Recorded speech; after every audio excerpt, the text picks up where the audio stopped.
Hello and welcome to Great, sorry for the feedback. Hello, welcome to Amazon Web Services webcast, introducing Amazon CloudWatch dashboards. Before we begin, I would like to walk the audience through a few items. On your screen, you can see a Q&A pod. Please submit your questions for our presenter and Q&A moderators at any time, and we will address them in the live presentation as well as throughout the presentation today. In the end, there will be 3 poll questions proceeding in live Q&A. Today's webcast is being recorded, and we will send you a follow-up email with the URL to the recording once we verify the recording quality, as well as a link to the presentation deck. And again, welcome to today's webinar, introducing Amazon CloudWatch dashboards. Our presenter is Henry Han. Henry is a senior technical product manager on the AWS team working for Amazon CloudWatch. Prior to working at AWS, Henry spent over 10 years in the software industry building developer platforms and tools. Today with us, we also have Matt Niconsny, Software Development Manager. Matt will engage with you and answer a question throughout today's presentation while Henry presents. Well, Henry, welcome, and now pass the floor to you. All right, thank you, Bowen. I'll go ahead and get started. You've gotten the introduction. Today, I'm going to walk over a variety of topics, including CloudWatch dashboards. I'll add a few other things, including an overview of CloudWatch, and we'll talk about a few other topics, but we'll focus primarily on the dashboards feature.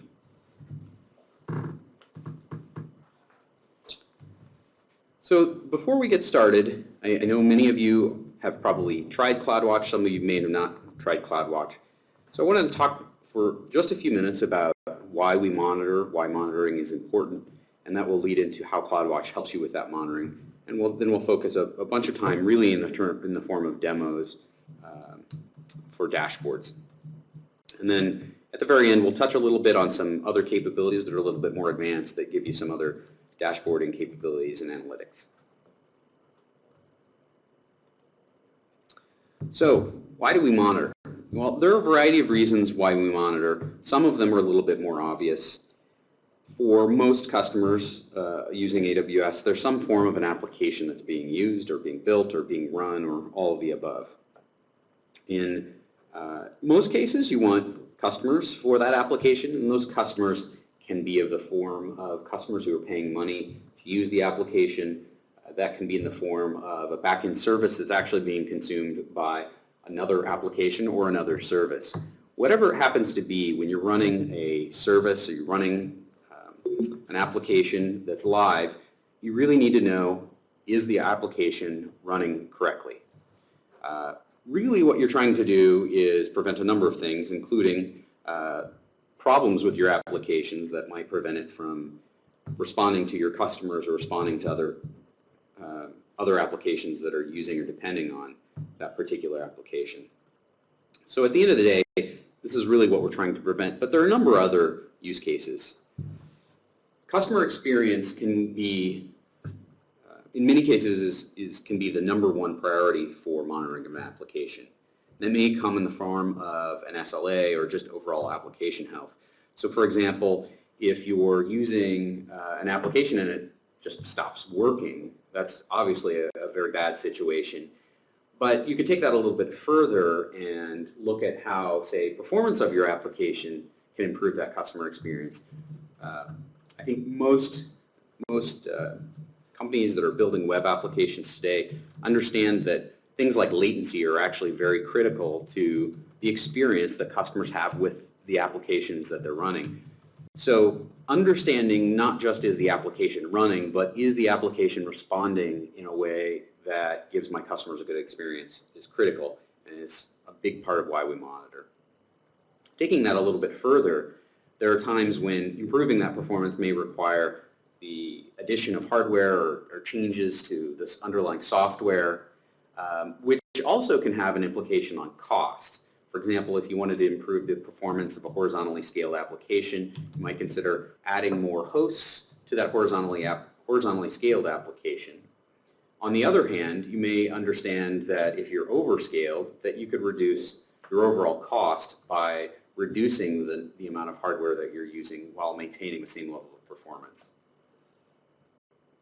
In a similar vein, certainly applications, especially live applications, can experience both longer-term and shorter-term fluctuations in usage. So load on, say, a web application won't necessarily be constant. In fact, a lot of applications experience some kind of cycle. For example, during the weeks or during the weekdays, there can be events. Maybe your application is responding to an advertising campaign during a large sporting event.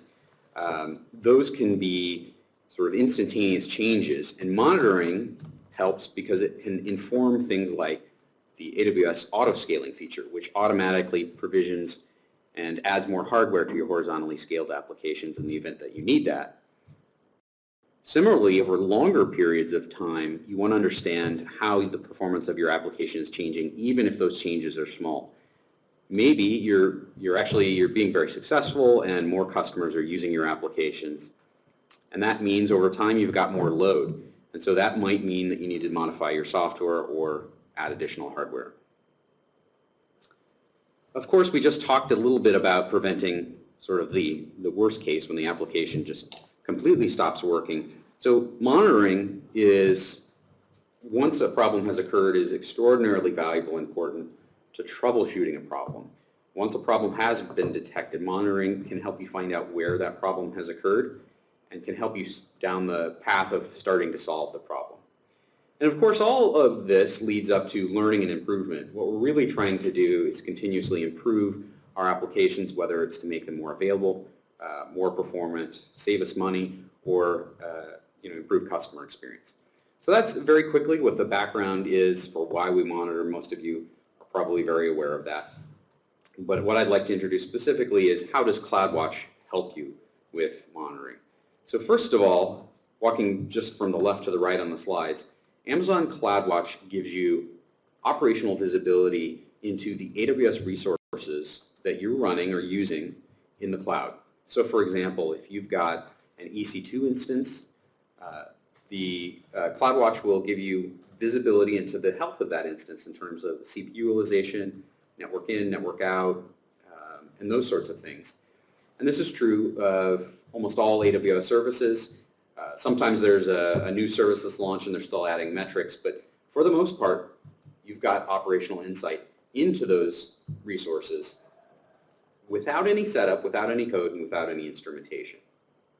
Of course, monitoring is something that computers are actually very good at doing. So instead of somebody staring at a graph monitoring a resource or an application, having notifications to notify the operators when a problem does occur is critical. So one of the things that CloudWatch offers in additional to the operational insight is the ability to notify via really a variety of mechanisms the operators of a problem when it occurs. Last year, we introduced CloudWatch Logs. Logs adds another layer of operational support.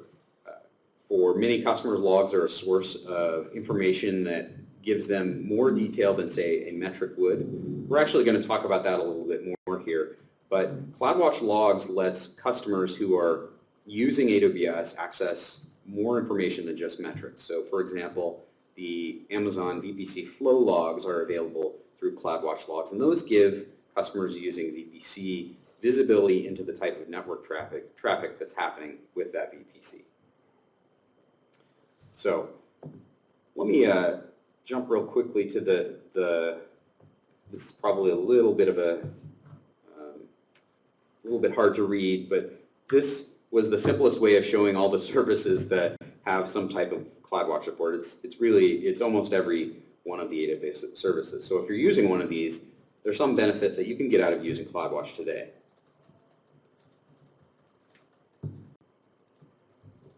Of course, this is a metric graph. I'm just showing sort of the simplest use case of CloudWatch, and that is to just visualize the metric information that's available for a particular resource. But there are a lot of other use cases.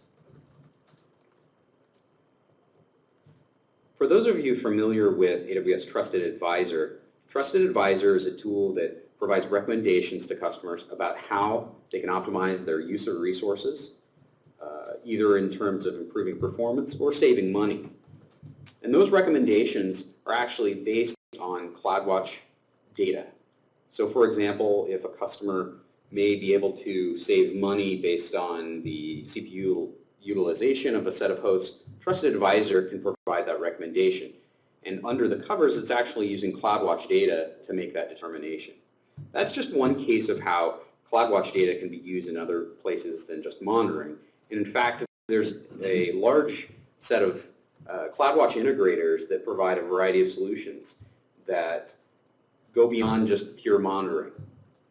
So for example, the Amazon Partner Network has a number of technology partners that provide integrations with CloudWatch that let customers integrate with existing tools that they have or provide additional value adds, such as a Trusted Advisor use case.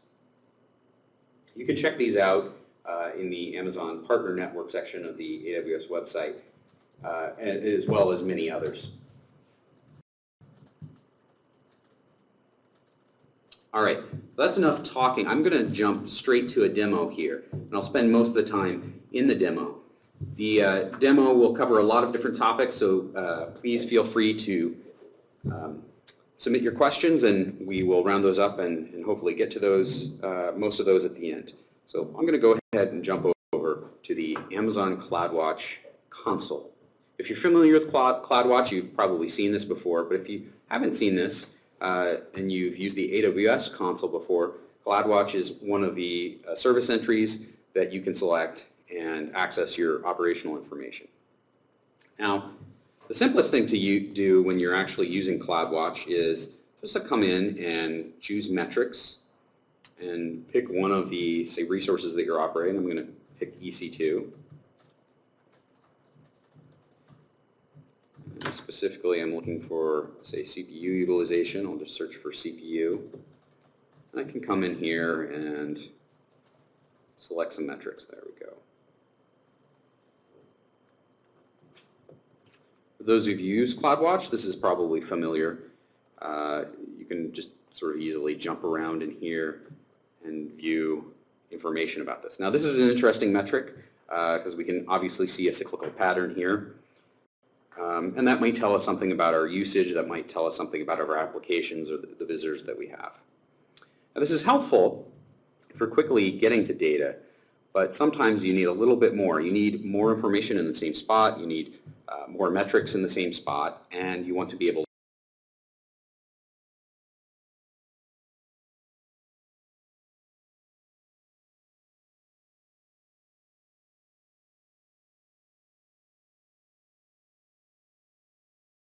to return to it quickly. And that's where CloudWatch dashboards do a number of options on there. I'm going to go ahead and click on that.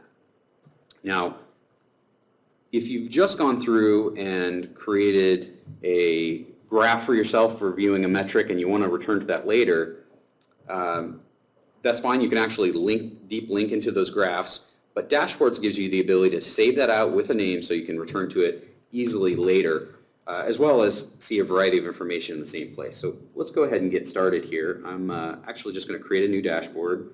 See if let's call this CloudWatch demo. Oh, I'm already using that one. Let's use Hello World. I'll go ahead and click the Create button.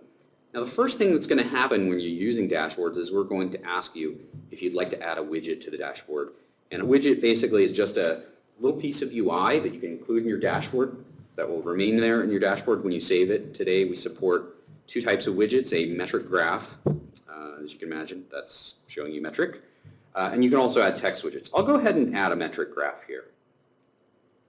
Now, you might notice that this looks similar to the UI that we used before when we were choosing a CloudWatch metric. I'll go ahead and choose the same metric that we had before.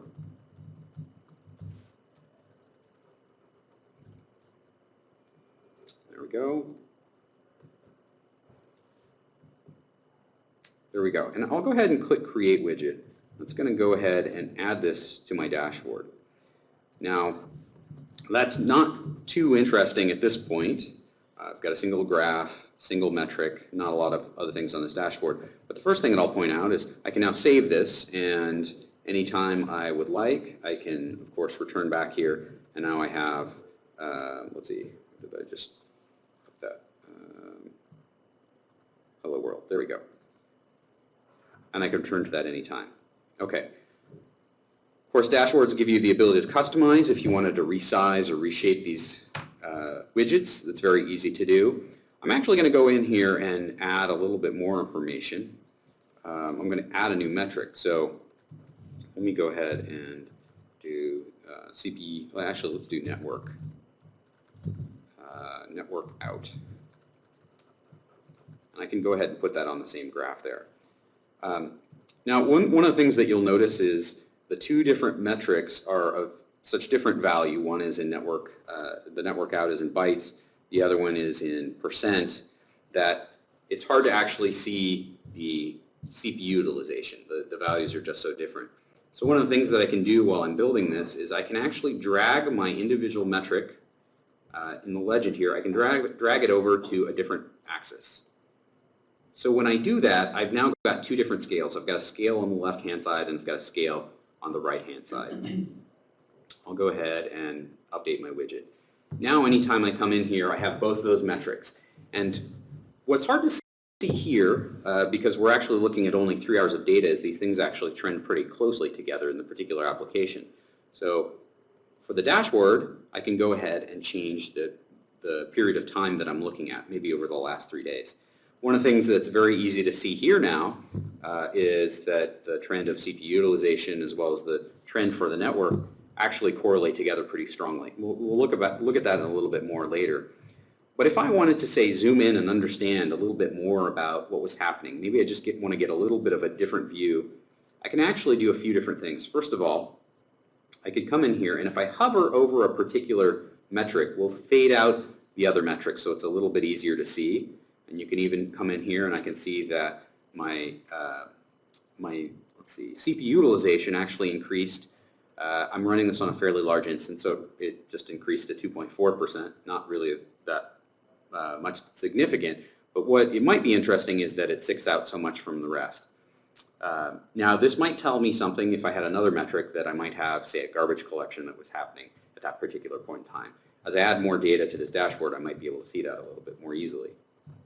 Now, of course, if you wanted to really zoom in, you can, and you can highlight the section you're interested in looking at. If you wanted to keep that other metric out of the way, and you can actually come in here and, let's see, oops, wrong one. You can actually, there we go.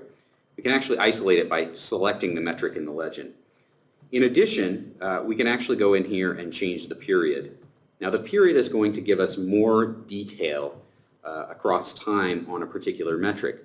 When I'm viewing a large amount of data, when I'm looking at data across a large swath, maybe for several days, I might want a higher period because it's a little bit easier to see what's going on in terms of trend or pattern. But as I get closer to a problem, I might want to get even more detail. And one of the ways to do that is to change the period. Now what I can see is it's a little bit more interesting. I see that spike is actually made up of another spike that gives me a little bit more detail about what's happening. Of course, I can zoom in, zoom out, and so on and so forth. Let me go ahead and change this back to 5 minutes so it's a little bit more legible. We'll go ahead and add these back here. There we go. All right, I'll go ahead and save dashboard. Again, because I've been changing it. One of the other things that's helpful in dashboards is auto updating. So of course that feature is available here. If you look at the top right of the dashboards menu, you'll actually see an auto refresh option with different intervals. I'll go ahead and click the auto refresh, and that will keep this graph refreshed every minute. So as new data comes in, we'll see more detail. Now, a graph is interesting. More graphs is potentially more interesting. So we can go ahead and always add more widgets. So I added one graph widget. I can add another. We'll just pick some metric here. Let's see. Let's not use that one. Let's see. How about go back to some network metrics.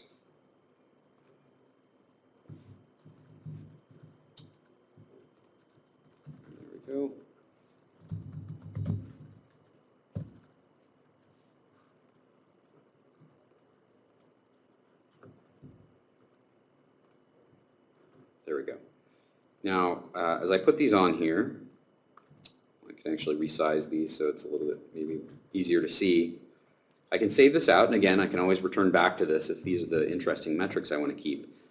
But one of the things that I want to point out here is that when you've got two related metrics, maybe they relate because one is correlated to the other, or maybe when there's an event they do correlate with each other, or it's a little bit more obvious.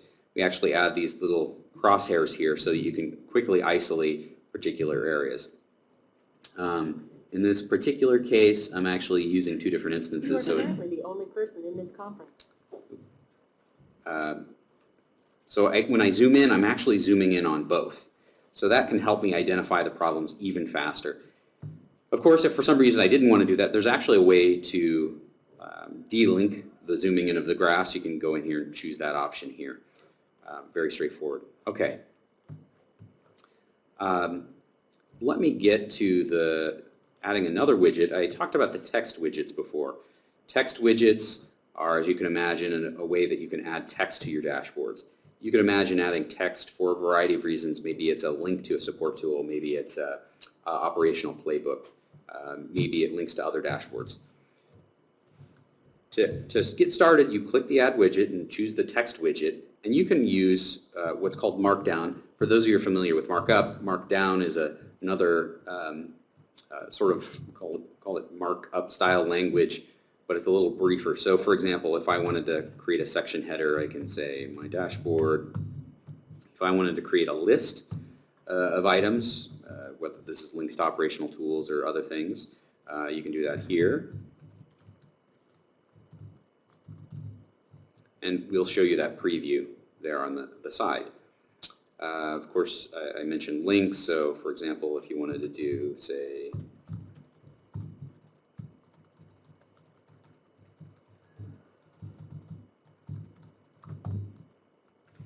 that, that's of course fine, and you can go ahead and click the Create widget to add that. When I go ahead and save that out, that's going to save out my dashboard now, and anytime I return to it, this is what I'm going to see. Now, just like we could rearrange different parts of the dashboard before, we can rearrange any of these. We can change the size, grow it, shrink it. Maybe we want this up on the side as kind of a sidebar. Very straightforward, very easy, and that's a dashboard. Now, what one of the use cases is for dashboards that we see a lot of is customers will have an individual application that they want to be able to quickly assess in terms of health, if there's a problem, or just to understand a little bit more about this. So for the purposes of the demo, I've actually put together a sample application. This is actually live on the web that you can visit today. CloudWatch-demo.elasticbeanstalk.com. It's just a Elastic Beanstalk application. It's just a demo application, but it is a real web application. I'm actually generating load against this to simulate some traffic, but you can come in here and click some of these links. Now what I've done is, back here in my dashboards, I've created a CloudWatch demo dashboard. I'm going to go ahead and switch over to that.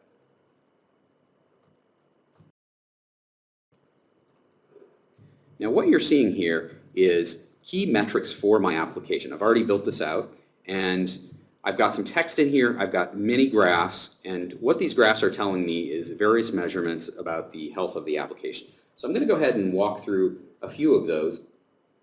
The first ones that I'll point out, actually let me change the time range here. The first thing that I'll point out, and we saw this a little bit earlier, was this cycle pattern. This is actually a load generator that I have running. The instance that I had metrics for the first dashboard was literally just the CPU utilization for the instance sending traffic. You can actually see that down here. And what that's doing is it's generating web traffic. And so at the peak, we can kind of come in here and see that we get up to about, let's see, 4,000 requests every, I think this is set to 5 minutes. So every 5 minutes, getting several thousand requests. And so what I'm actually doing is using a feature of Beanstalk called the Elastic Beanstalk Enhanced Monitoring. And what that does is it gives you key metrics for web applications. If you were running a Beanstalk application, this can be very valuable. It tells me different things. If I come down here, it's maybe a little bit hard to see in the webinar, but I've got key metrics like the 300 level HTTP response codes, 200 level indicating success, and I've got 400 level indicating some type of error, 500 level as well, and then I have the total request, which is that green line there. Now, one of the reasons that this is helpful is because it gives me a sense for how successful or what the experience is my customers are having. If they're experiencing a lot of 400s, there might be something that's wrong with my application. I'll go ahead and actually select that one so we can isolate it. Now notice that there are some 400s that are occurring. I know my load generator is not generating 400s, so that traffic must be coming from some other place. Without additional data, it's actually hard to tell specifically what's going on. But one of the features that I'm using with my applications is CloudWatch logs. I'm actually monitoring the access logs for my web applications using CloudWatch logs. So in the event that I wanted to dig in a little bit more about what type of traffic I'm seeing, it's very easy to do. Now remember I said that you can include links to links in your text widget. And you see over here on the left I have some links that I've already set up. Now one of those links is a link to the access logs that I'm using in CloudWatch logs. So these are access logs from my demo application being sent to CloudWatch for monitoring purposes. Now what I can do here, and I'll go ahead and open this in another tab, is I can come in here and start seeing what those logs look like. Now I'll point out a few things as I'm looking at this here. First of all, you'll actually see that there are some user agents in here that contain information like Amazon Route 53 health check. There's actually load that's being generated or being directed to this from a testing service, and I'll talk about that a little bit more. So some of this traffic is expected. My load generator is this little Perl script here. Look at this. If you're familiar with sort of the Apache or the common log format, you'll see the HTTP response codes here in this column. For example, this one's a 200. What I can actually do is very simply, I can just search for the sort of the 400s or the 404s. I'll just type for 404 to search for those. And what that's going to do is that literally is just searching for any entries that contain 404. That actually might pick up a few other things, but that's a simple way to get started. And what I can actually see is I've got some traffic that is going to a part of my website that doesn't exist. That would explain the 404s. For example, there's a robots.txt that's being looked for. Also, there's actually this /manager/HTML. I actually see that over many times as I go through here. Well, that actually turns out that something's trying to hack my website. It's actually trying to use different attempts at logging into my onto my website to gain access to it with the attempt of using the default password for some of the settings. I fortunately changed those passwords so they're not able to use the default password, but what this does tell me is that there's some interesting things happening against my website. So in a very short period of time I was able to explain what that little spike was. And you can see I've actually got one here. This is interesting. At the very end, which is much higher than before. That maybe is people visiting the website. We'll actually talk about that in a minute as well. All right. So let me jump a little bit further. We were talking about monitoring the health of applications. 400s might represent a real problem. There's something that's not there. If we were also interested in understanding how latency impacted these, I'd want some type of latency checker. Now, if you're using AWS and you may be familiar with Route 53, that's a service that provides a number of capabilities, including latency health checking. And what Route 53 will do is actually check your website, some endpoint that you specify, using points of presence around the globe to tell you what latency might be for individual customers that are close to where they're checking. So for example, if the application that I have here, which is running in our US East 1 region, or accessed from, say, our Pacific regions, we might expect that the latency would be higher. Now, they actually provide two different measures. They provide a measure of the time that it takes to connect to that particular application, in this case my application, as well as the time to first byte. What those two measurements are going to tell me is how long did it take to actually get to my site, and how long did it take to actually get a response. And the response will be both the time that it took to get to that site as well as the time that it took my application to respond. Now, if I was looking at this, I'd say, wow, for customers, let's go ahead and zoom this in. For customers in my AP Southeast 2 region, I'm not sure if that's visible, but that's what this big spike is here. They experience a very, very much larger delay in time to first byte than everybody else. What's going on there? My first reaction could be there's something wrong with my application. The interesting thing is I don't see that same type of problem on any of the other regions. So what that probably tells me is that I'm actually experiencing not a problem with my application, but there might be some network problems that are preventing the customer from accessing it successfully. And I can even zoom in here a little bit more. And again, I see that doesn't look like any of the other regions show that particular problem, but a way that I can more carefully look at this, I actually can just look at the connection time. Let's see, zoom in. And what I see is that the connection time is quite high for the Asia Pacific Southeast 2 region, which is our region in Australia, I believe. The connection time between Australia and our US East 1 region likely is going to be higher than others. So fairly quickly I can identify this is probably not a problem with my application. Now, to get this set up, it's fairly straightforward. I just pointed the Route 53 health latency checker to the website that I'm running today, and that's all I did. I just added these graphs as well. Let me go ahead and jump over here to some latency checks. Those last measurements were latencies from specific regions, and so that gave me an idea of what my customers might be experiencing from different locations around the world. The Elastic Beanstalk Enhanced Monitoring gives you a little bit more information, although this is coming from, I believe, the US East 1 region as well. What's actually showing me is the percentile values for latencies. In particular, it's giving me the P50 or the median value, the P90 and the P95, or the 90th and 95th percentile. What this can help me do is identify not what the average experience is, or the min and the max, but what the experience is for a smaller segment of my customers. Maybe there are a small number of customers that are experiencing slower performance, but because of averages, it's a little bit harder to see. So Elastic Beanstalk Enhanced Monitoring can give you some of that percentile data. I can pretty quickly identify here the 50th percentile, the median. It's actually very, very fast. It's probably hard to see here, but the latencies are in milliseconds, and so my average 50th or median value is somewhere in the 1.001 millisecond range. So these are actually very, very fast, and that's largely because the checker is actually happening in the region that I'm in.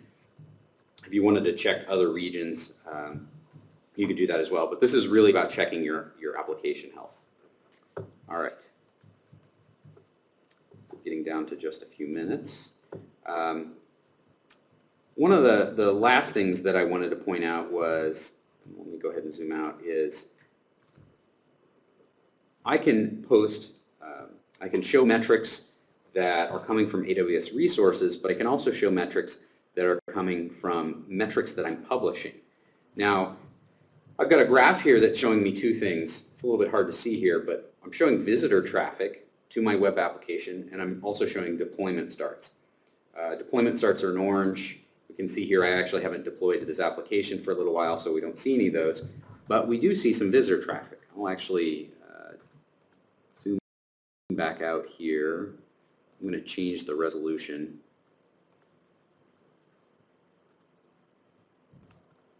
Refresh this. Now, since I've started this talk, it looks like a number of you have visited the website. Let's see here. In fact, it looks like I've gotten about 700 requests as opposed to my normal very small amount of traffic. So 700 requests in about 15 minutes. And what I'm actually doing here is I'm using my access logs to publish information about visitors that exclude things like my load tester, those latency checks, or the health checks that are occurring.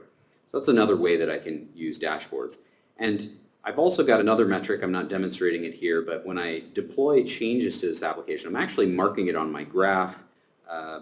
That potentially helps me identify if a problem were to occur, what the root cause of that might be. A couple more things that I want to point out here on dashboards. You can not only put metrics for graphs from a single region here, but you can go and you can even change regions. And let's say, let's go ahead. We'll actually still be able to look at the same dashboards. Dashboards work across all regions. So if you wanted to go and add metrics from different regions and save that to a single dashboard, that's possible. Therefore, you can actually see measurements from different regions in the same place without changing your view. A couple other quick things I was going to show. You can change the name of these graphs here. You can go into the edit mode. Let's see. Let's go. Actually, I guess that's a feature that I wasn't aware of. Let's go back here. I'll just show quickly how I can go do that. When you're in your graph, there's a little sort of pencil icon that you can come in here and you can change it to whatever you want. And that updates your widget. So that's most of what I'm going to show for dashboards here. I'm going to jump to a couple other topics real quickly just to talk about some more sort of advanced cases that can help with monitoring if you're interested. I'm going to go ahead and jump back over the presentation. Let's see here, where did I put it? There we go. Just a second for switching back over. All right.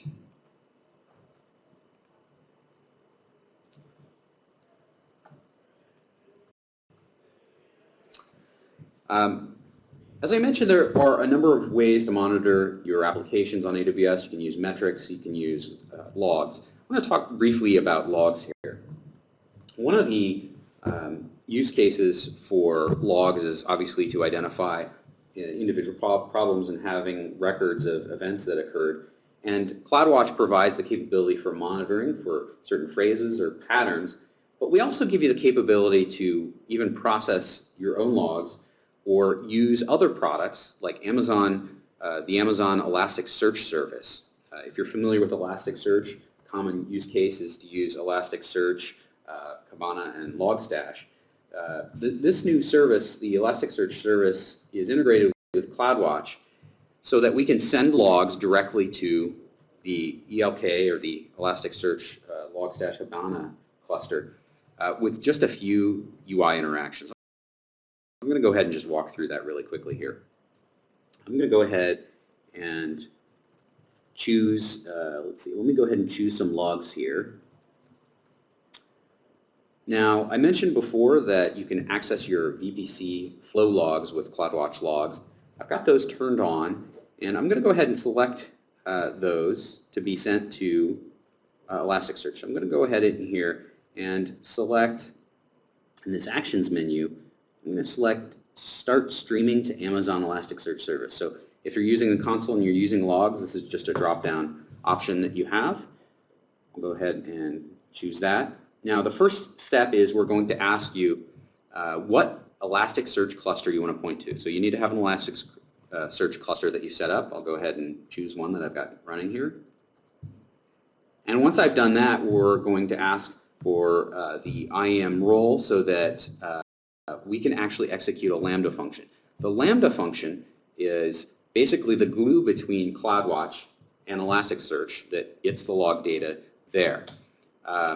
So I have already created a role in a past walkthrough, so I've got that. We'll walk you through the creation of that role if you don't have one. You can see the Create New IAM role at the top there. You would select that if you didn't have one. I have one, so I'm going to go ahead and use that. click Next. If you are using Amazon VPC Flow logs, or if you're using CloudTrail or any of the logs that we understand that we're providing, you can actually select the option from a drop-down here, or you can always select other if you have a different format of logs. I'm using VPC Flow logs. We automatically generate the format for that, and we'll let you start streaming that right away. I click Start Streaming, and I'm done. I've already taken care of all the steps to start having my log data delivered to that to the Amazon Elasticsearch service, where I can now start interacting with it using the Kibana-style interface if I'm interested in doing that. And that will provide an additional set of analytical capabilities on top of CloudWatch for you to understand something like your logs. So let's go ahead and take a quick look at what that might look like. There we go. This is a pre-built dashboard that I have.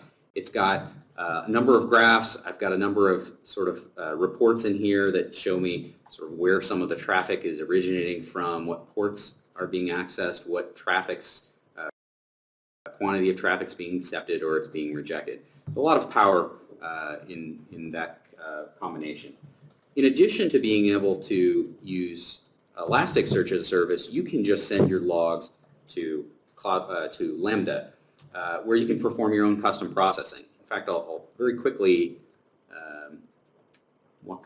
walk through what that might look like here. It's very similar. You'll choose a different option in your dropdown that says Start Streaming to the Lambda service.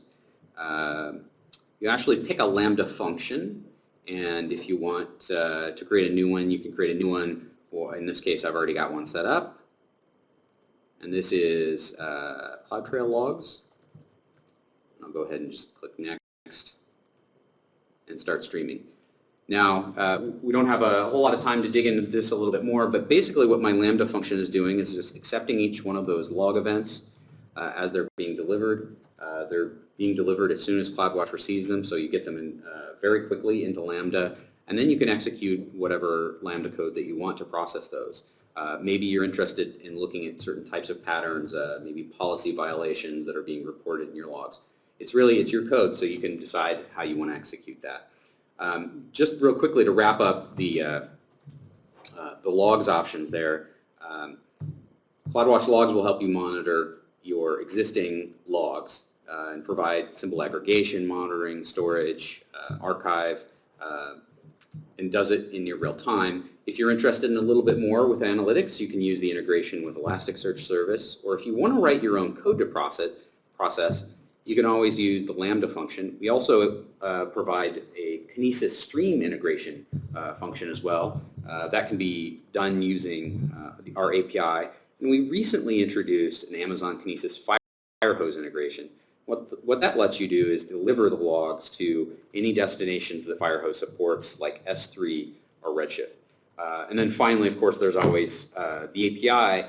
And in that API, we have the ability for you to do batch exports of logs to S3 if that's what you wanted to do. All right. I think I've just hit against the 45-minute mark. So just very quickly, I wanted to wrap up and highlight some of the things that we covered. We sort of went into why we monitor and how that can help you run your own applications. We spent a lot of time in CloudWatch dashboards. We also highlighted some other features that I can use to complement my monitoring and my use of dashboards, and those included the Route 53 health check latencies, as well as the Beanstalk enhanced monitoring capabilities. Of course, we talked about some logs there at the end. So with that, if you're interested in learning more about some of the things that I've talked about today, you can actually go visit the website that I showed, cloudwatch-demo.elasticbeanstalk.com. You'll find a demo links at the top right menu option. And there's the link right there.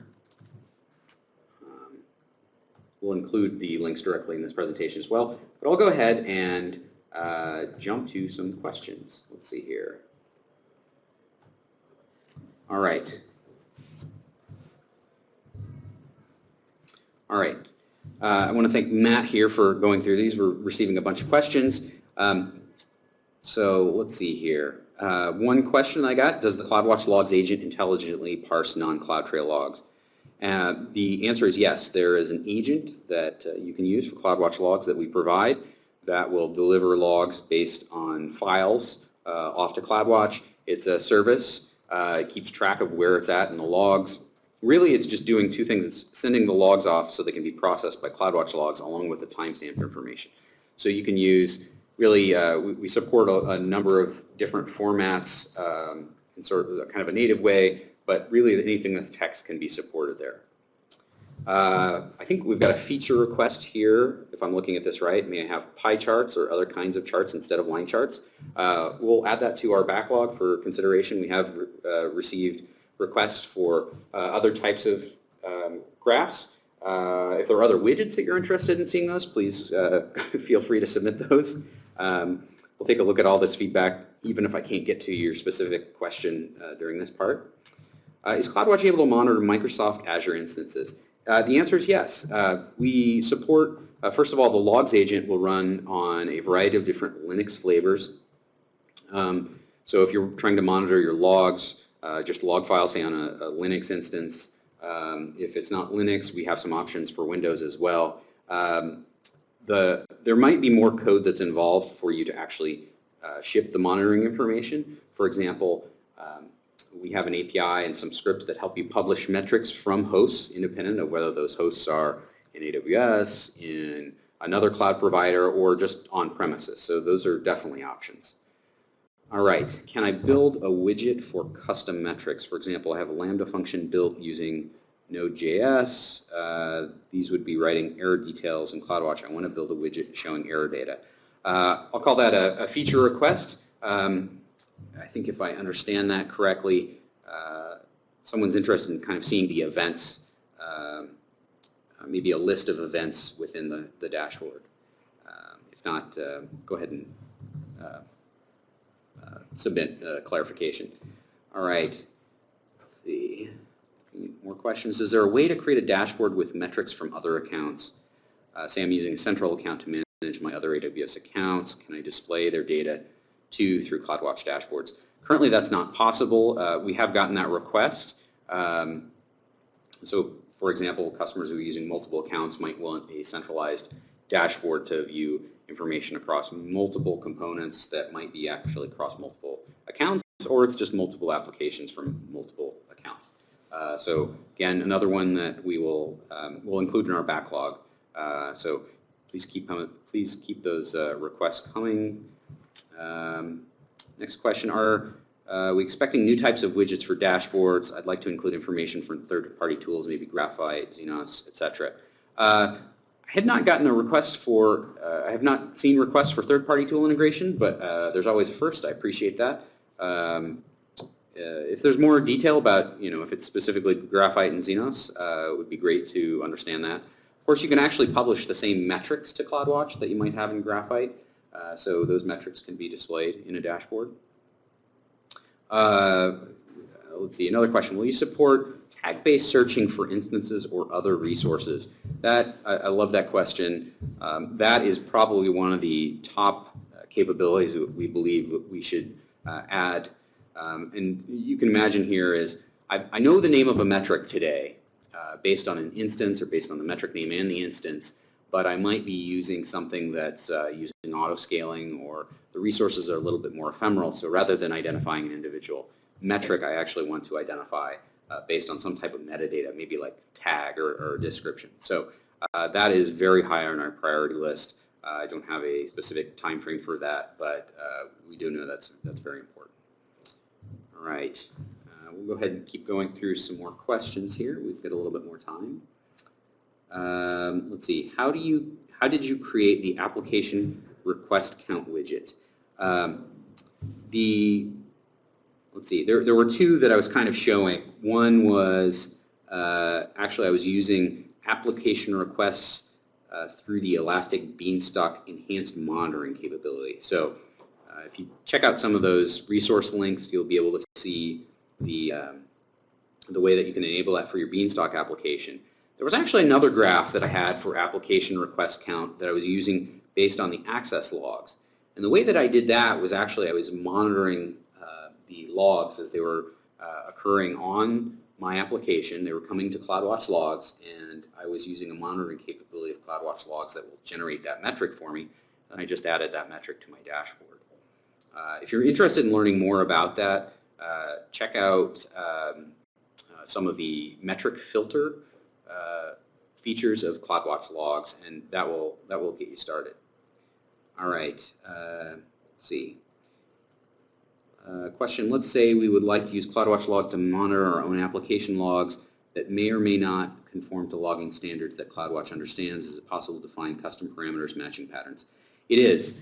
So you can deliver any log data, text log data. There are different patterns. So there's a way that you can just search for a particular term in a log event. So a log event being an individual line. You can deliver your logs in a sort of common log format. We'll actually allow you to sort of define what the fields are, and you can even apply conditions. For example, if I was interested in monitoring for the 200s in my application logs, our common log format pattern for metric filter supports that. We also support JSON logs with you can select particular patterns in your JSON logs. You can add conditions and those sorts of things. For more information on that, look for the metric filter syntax. If you are going through the documentation and you're looking for something you can't find, go ahead and submit feedback directly from the documentation. That will actually make it to us, and we can help improve our documentation there. What we don't do is allow you to define regular expressions. We have things that are a little bit wildcard-like and so forth, but so there's a lot of expressibility, but not full regular expressions. All right. Is there a way to add auto-scaled created instance to a dashboard automatically? Unfortunately, not right now. You can, of course, obviously add the auto-scaled group level metrics, but the auto-scaled instances themselves won't be added. That would kind of fall in the category of the tag-based search for instances or other resources where you could actually specify just the auto-scaling group tag. So again, very important feature, we understand, especially as resources can be very ephemeral. All right, let's see. Is there an API to send logs from CloudWatch to the Elasticsearch service? There is a, when it's delivered from, when the log events are delivered from CloudWatch to Elasticsearch, we're actually using Lambda. So we basically are sending the data, Lambda receives that and reacts, and then Lambda is actually using an Elasticsearch API to go and deliver that to Elasticsearch. You can actually go into the Lambda service and find in their blueprint section the CloudWatch logs delivery option if you're interested in kind of seeing how that works. You can open up that Lambda function and see how it's working. All right. May we keep all application logs, antivirus IDs, web servers, etc. to CloudWatch and keep them for a year? The answer is yes. In fact, you can keep them for as long as you like. CloudWatch lets you archive your log data for indefinitely. You can select the log data to be expired after a certain period of time, so maybe you only want to keep it around for 30 days or 90 days or a year, but there's no limit. I think we actually give you a specific option up to 10 years, and then after that it's just unlimited. And real comment on that, we actually charge for that storage, but we charge, it's about 3 cents overall, but it's on the compressed version of your archive data. So if you got 10 gigabytes of logs, or let's say that you've got 10 gigabytes of logs and they compress 10 to 1 and you've got 1 gigabyte after compression, you're only paying for 1 gigabyte, so 3 cents per month. All right. What's the best practice for consuming on-premises logs on Windows machines? A good question. Right now, we're working on improving this situation. Today, we actually do have a Logstash integration. We haven't written a lot of documentation on this, so it's a little bit harder to use. If you're using AWS Windows instances, you can actually use the EC2 config service, but if it's on premises, that's something that we're working on. I appreciate that as an input. I will assume that that's a request for more support there. that is a request that we've received. Question, does CloudWatch Log support multi-line log entries? It does. When there's a little bit more support for that in if you actually look at the configuration file, you can find this in our documentation. So look for the CloudWatch Logs agent documentation. Specifically, you're going to want to find the information about the configuration file. The configuration file provides hints to us when the agent's running to better parse out your logs and deliver them. And there's actually a multi-line pattern descriptor that you can include there. I think by default we use a line break, an actual line break character, but our documentation will have more information on that. I want to use CloudWatch Log Agent for on-premises servers. Please inform how can I calculate the cost for using the service? Sure. The service is actually very straightforward in terms of cost. It's 50 cents a gigabyte for the ingested data. You only pay for what you're using, so there are no licensing fees or anything like that. So you only pay for what you use. We give you 5 gigabytes for free every month of ingested data, so you can go up to 5 gigabytes every month and not pay a penny. The costs are the same whether they're from AWS or from your on-premises servers. You can check out our website, aws.amazon.com/cloudwatch. There's a pricing section that gives you a little bit more detail there. The prices might vary by region, but they're generally in the sort of 50 to 70 cents per gigabyte. Let's see. Is there any way to export your dashboard to embed in your own web page, possibly using IAM keys, so you don't have to stay logged into the console? Feature requests we've gotten, it's not possible right now, but hopefully something that we can get to shortly. I appreciate that feedback. And let's see. Can the CloudWatch logs let's see. CloudWatch logs use logs, metrics, and patterns to take a specific action. For example, send an email alert and rotate logs or execute a script on a specific alerting machine. So the logs can produce a metric that an action can be taken off of. The way that would work is you would actually set an alarm. The alarms actually post to an SNS topic, which you can use to poke an endpoint or send a notification. So check out the CloudWatch alarms and the actions that you can take there. I think that's 1 o'clock. So I want to thank everyone for joining today. There were a lot of questions. There was a lot of content. Hopefully this was helpful. I really appreciate the feedback. That's all information that we incorporate into our backlogs for determining the next set of things that we should work on. So that's very valuable. Even if we don't have it today, hopefully we'll get to it soon. And thank you to Bowen and to Matt for helping out here today.